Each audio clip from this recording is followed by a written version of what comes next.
Christ a une épée aiguë, et regardez bien, elle sort de sa bouche.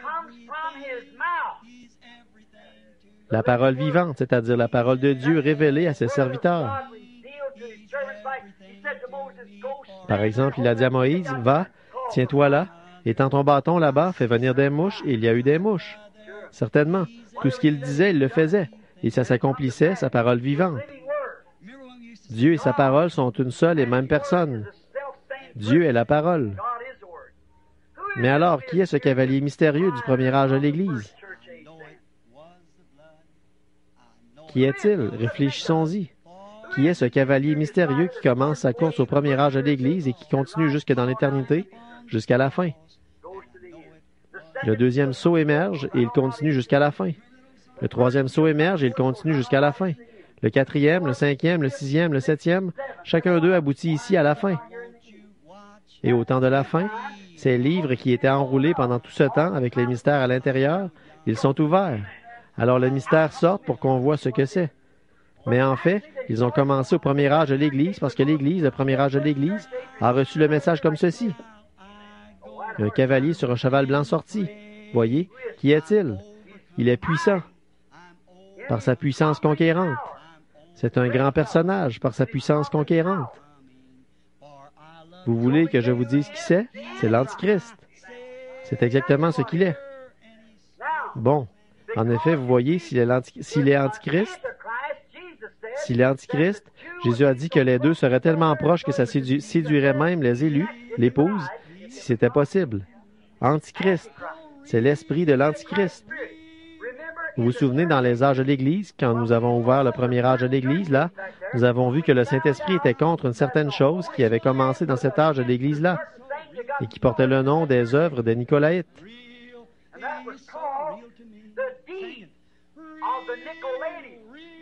Vous vous en souvenez? Nikao, ça veut dire conquérir.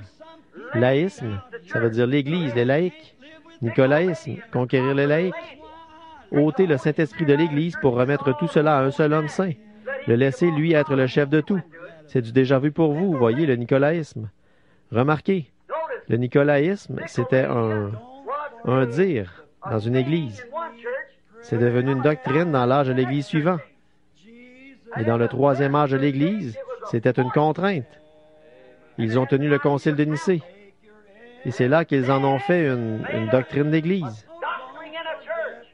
Et la première chose qui est arrivée, c'est quoi? Une organisation en est sortie. N'est-ce pas vrai, ça? Dites-moi d'où est venue la première Église organisée. De l'Église catholique romaine.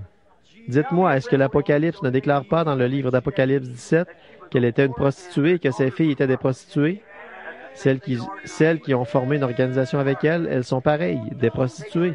Elles prennent les abominations, les impuretés de leur fornication comme doctrine. Elles enseignent comme doctrine des commandements d'hommes. Remarquez. Regardez, il part pour vaincre. Remarquez, il n'a pas de couronne. C'est du cavalier au cheval blanc que je parle, là. Voyez, un arc et une couronne lui fut donnée. Après, voyez, il n'avait pas de couronne pour commencer, mais une couronne lui a été donnée. Remarquez, plus tard, une couronne lui a été donnée, oui, même trois en une.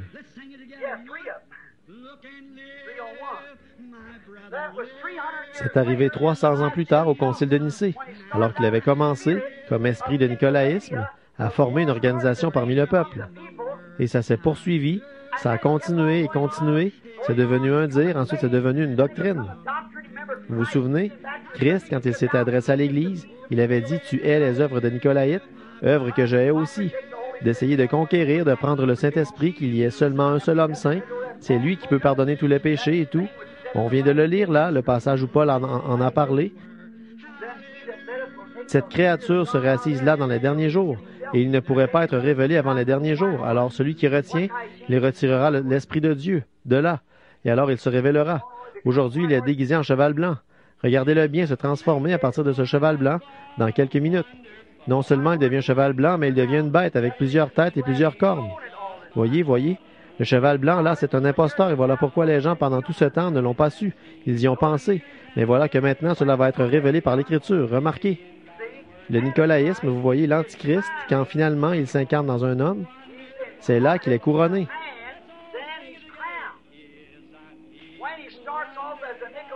Quand il prend le départ comme esprit de nicolaïsme dans l'Église, c'est un esprit. On ne peut pas couronner un esprit. Mais 300 ans plus tard, il est devenu un pape. Et alors, ils l'ont couronné. Au départ, il n'avait pas de couronne. Mais plus tard, il a eu une couronne. Vous voyez, quand cet esprit s'est incarné, vous voyez, il est devenu un homme.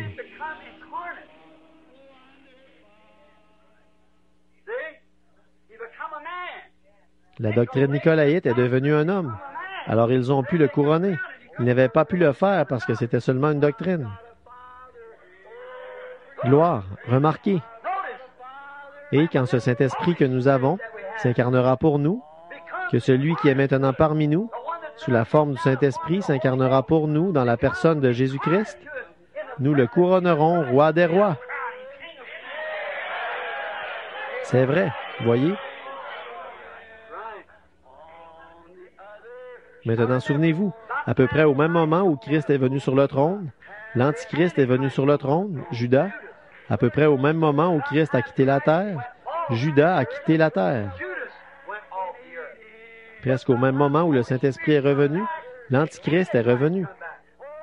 Vous savez, Jean a dit ici, « Petits enfants, je ne veux pas que vous soyez dans l'ignorance, vous savez, au sujet de l'Antichrist, car il est déjà là. »